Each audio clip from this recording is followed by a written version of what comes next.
La verità siamo stati presi veramente in contropiede, perché devo ringraziare subito il mio ospite Paolo Pascolo, che mi ha portato subito in studio un personaggio importante, dunque non mi ha nemmeno dato il tempo, come si dice in gergo tecnico, di cravattarmi e mettermi la giacca e camicia, insomma, per poter dare quel senso di professionalità maggiore come i nostri telespettatori sono abituati. Ma il bello della diretta è anche questo. Allora, l'ho già annunciato in presa diretta, il professor Paolo Pascolo, benvenuto a questa edizione del telegiornale. Poi abbiamo due cari amici, due importanti persone che arrivano dalla Russia, per la precisione Marat Sharkirshanov, spero di aver detto giusto, che è il presidente del fondo Zun Art di Mosca, e a fianco a lui invece abbiamo Mirom Feofanov, che è il traduttore, che gentilmente insomma ci darà così assistenza tecnica durante questi 20 minuti insomma in compagnia. Perché la data dell'8 settembre? Beh, oggi è l'8 settembre, chiaramente oltre ad essere il giorno della festività per quanto riguarda il patrono di Pordenone, è anche un giorno importante nella storia d'Italia. L'8 settembre del 1943 veniva annunciato da Tunisi alla radio, il generale Eisenhower lanciava il messaggio che l'Italia aveva accettato, aveva firmato il 3 di settembre a Cassibile tramite il generale Castellano la firma dell'armistizio, e dunque chiudeva il suo rapporto di guerra con la Germania nazista e in un certo senso passava dalle armi opposte, cioè entrava quello che poi sarebbe diventato il Regno del Sud con gli anglo-americani. L'8 settembre, insomma, coincidenza vuole questo. Allora voi vi chiederete perché la presenza di questi ospiti, perché c'è una pagina di storia poco conosciuta, in particolare proprio nel nord-est d'Italia, del ruolo ad esempio dei partigiani sovietici durante quel periodo in cui in Italia si combatteva la guerra civile. Non a caso qui con noi Paolo Pascolo, perché Paolo Pascolo ci può raccontare direttamente quello che accadde in quei giorni grazie alla testimonianza del papà che in quelle ore tragiche, in quelle ore nere, in quelle ore cupe della nostra storia ha scelto, come si dice, la strada giusta, aiutando, facendo parte, contribuendo anche lui nel suo piccolo ma nel suo grande, come si vedrà poi, alla costruzione di quella che oggi viene chiamata l'Italia democratica. Allora Paolo, ti passo a te la parola per spiegare. Nasce questa mostra itinerante non da qualche giorno ma da qualche anno, no? Sì, allora, diciamo l'8 settembre 43 i libri di storia parlano di un'ora in cui il maresciallo Badoglio diede poi l'annuncio. In realtà l'annuncio era partito prima, come hai detto tu, da Tunisi, ma lo sapevano già le bande partigiane che già operavano in Emilia-Romagna. Mio padre nel pomeriggio, quindi 4 ore prima dell'annuncio ufficiale, viene contattato dai partigiani. Mio padre era militare, era a Castenaso all'ammasso del grano, e riceve le informazioni che c'è l'armistizio. Mio padre a questo punto prende armi e bagagli, sale sul primo treno e alle 9, 9 e mezza di sera la stazione di Bologna era piena di soldati che non sapevano più cosa fare, perché una delle gravi mancanze di Badoglio, quindi del sistema monarchico, è stato quello di non prendere le redini in mano e lasciare l'esercito allo sbando. L'esercito allo sbando non aveva più comando, per cui mio padre, da semplice soldato, prese un treno e nella tarda nottata, quindi la mattina del 9 settembre, è già a Udine, Certo. sapendo che la guerra è finita. Ecco, ricordiamo che nelle stesse ore, proprio in quei minuti in cui concitati, in cui la radio annunciava attraverso la radio il maresciallo Badoglio, all'epoca capo del governo, annunciava appunto l'armistizio, negli stessi istanti da Berlino o comunque dai comandi dei quartier generali nazisti partiva l'ordine di Hitler della famosa operazione Alarico, dove praticamente in poche ore i soldati della Wehrmacht praticamente valicarono senza nessun problema, senza nessun ostacolo il Brennero e discesero praticamente lungo la penisola. Ecco, anche questo qua è un aspetto interessante, perché mio padre si ricordava, purtroppo è morto alcuni anni fa, che i tedeschi il giorno dell'armistizio, il giorno dopo, a Udine saranno stati una cinquantina in realtà, c'erano pochi, cominciato a muoversi su tutta la città facendo vedere che erano in molti, un po' come faceva Garibaldi passando davanti al fuochi, no? E mio padre si era meravigliato come mai un governo non desse degli ordini e lasciasse allo sbando tutto l'esercito, ma soprattutto lasciate anche allo sbando le coscienze, perché gli individui dovevano scegliere da che parte stare e dovevano sceglierlo a livello personale, senza nessun riferimento politico.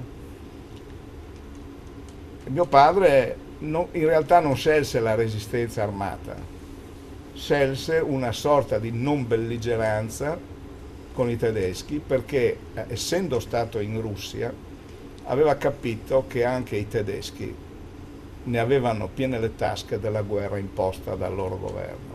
Non solo, ma la cosa più interessante che mi è capitata alcuni anni or sono, ho incontrato il comandante partigiano di Bergamo, un comandante partigiano, Salvo Parigi, il quale mi disse: dopo che ho letto il memoriale di tuo padre, ho capito perché nella nostra banda partigiana, che andava a caccia di tedeschi,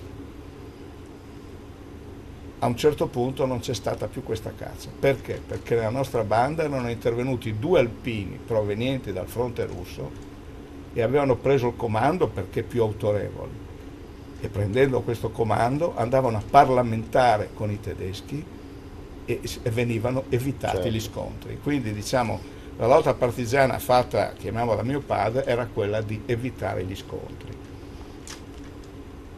Questo per me è l'8 settembre. Senti, tuo papà, magari parlandone in maniera chiara, quei famosi 44 giorni dalla caduta di Mussolini all'armistizio, c'era già sentore di questo disfattismo nel frattempo, oppure qualcuno sperava di potersi trovare pronto, di trovarsi pronto con ordini precisi quando sarebbe scattata l'ora X? No, diciamo che lui si è accorto che gliel'hanno detto a Castenaso. In questi appunto 44 giorni non si era mossa una foglia, lui continuava a fare il controllo della qualità del grano che veniva fornito all'esercito e tutto sembrava funzionare come prima.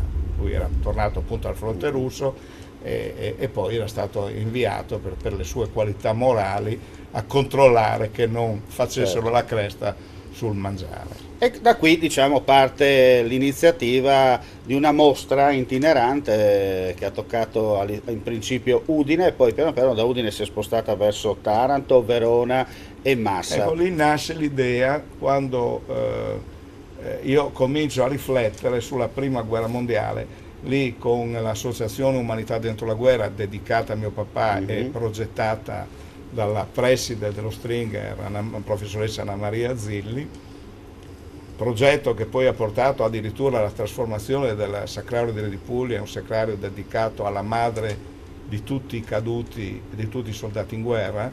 Oggi la chiesa si chiama Regina Pacis se non è una cappella militare. Ecco, in quel momento lì io ho cominciato a vedere che i confini del Friuli erano realmente labili. Cosa vuol dire labili? Vuol dire che nella prima guerra mondiale, per esempio, noi avevamo gente di Capriva del Friuli che combatteva in Galizia e noi fronteggiavamo i croati sull'Isonzo.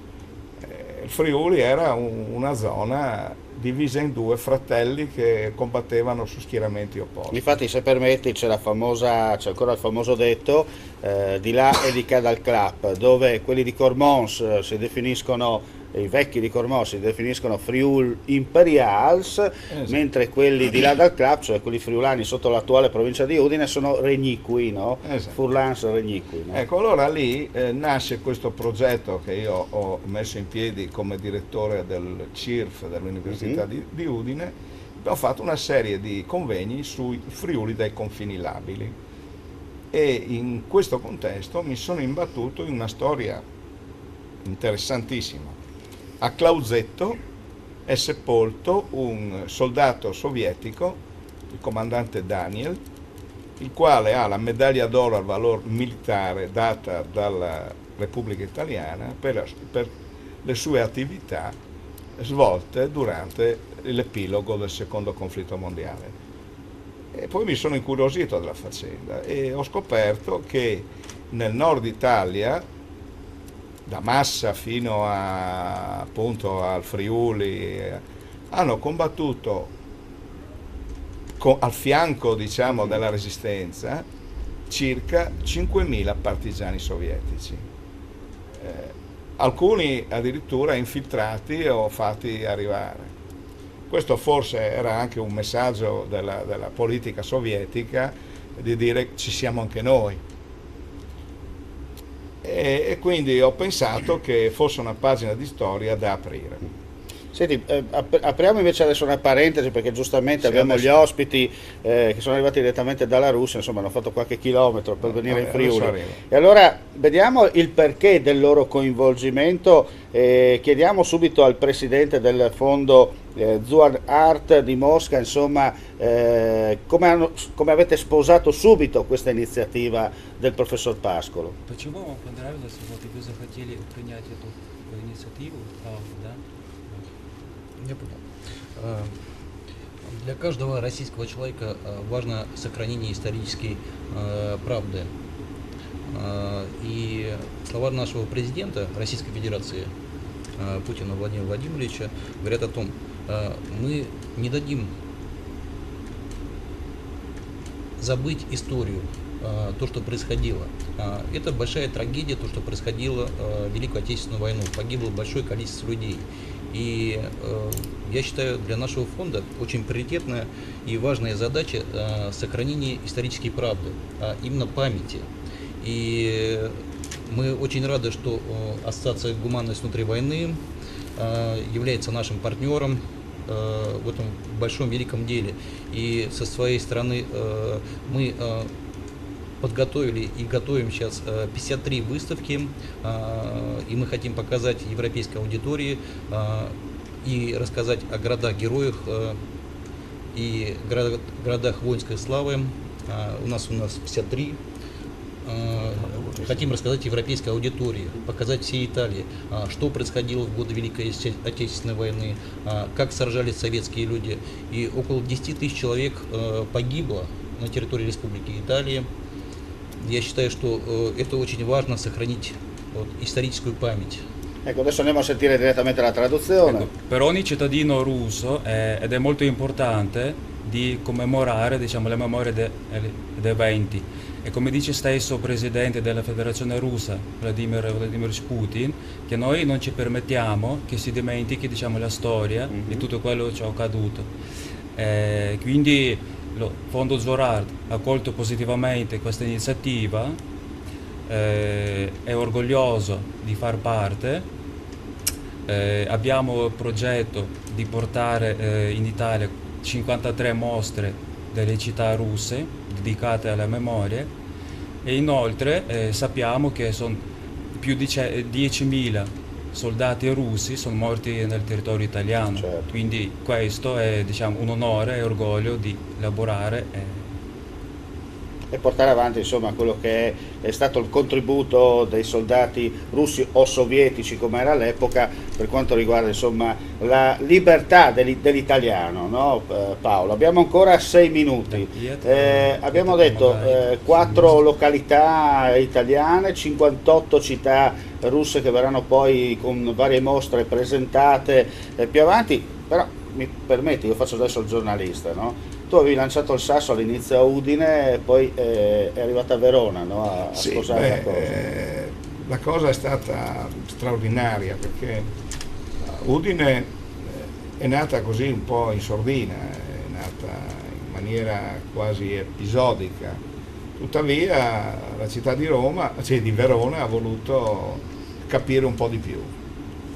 E quello che mi ha stupito dei veronesi, tra parentesi un po' meno dei friulani, ecco, che quando io ho lanciato il progetto su Verona, quando la delegazione russa si è presentata a Verona, è stata accolta dalle massime autorità locali ci hanno addirittura offerto il giro all'Arena di Verona la mattina per spiegarci. Avete addirittura fatto un giro turistico? Ci hanno fatto un giro turistico, il presidente e il vicepresidente della Confapi ha voluto onorare la visita e quindi ci ha fatto anche il freschetto, il presidente della Camera di Commercio di Verona ci ha ospitati, Zaia ci ha onorati con un messaggio che poi è stato letto e comunicato, e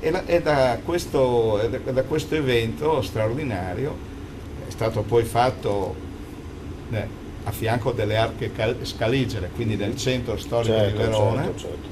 E poi la cosa è maturata. Si è messa in automatico, no? Sì, poi c'è stata Massa, fra l'altro quello di Massa è stato anche molto bello perché ci hanno offerto il rifugio antiaereo per allestire la mostra.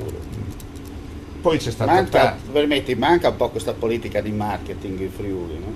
Ma guarda, la politica di marketing in Friuli manca su tutto, dalla letteria friulana, giusto per metterla un po' sul burlesco, Sauvignon, tanto per togliersi qualche sassolino dalla scarpa, prosciutti, cioè qua c'è latitanza completa. Forse perché c'è il problema dei segnali che arrivano un po' in ritardo. Ma non so, cioè c'è la paura di affrontare la complessità, no? Senti, abbiamo ancora un 3 minuti e mezzo e volevo fare una seconda domanda al Presidente per capire un po' da lui come si è trovato in questo soggiorno friulano.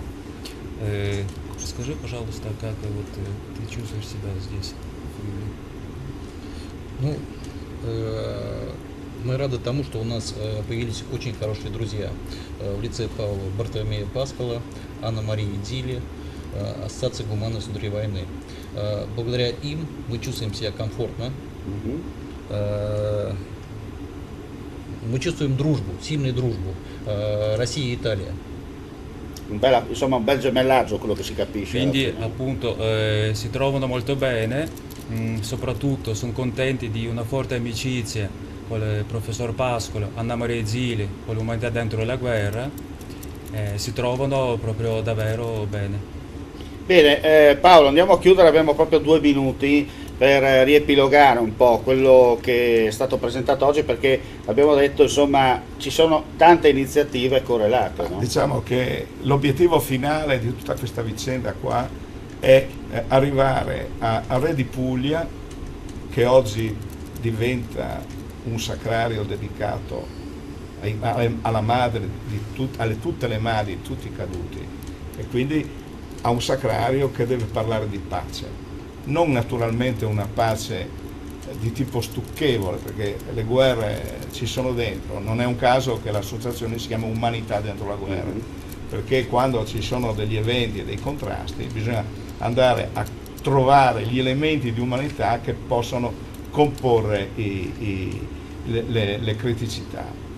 E quindi adesso stiamo lavorando per raccogliere le forze per fare un evento che si incardini su Re di Puglia.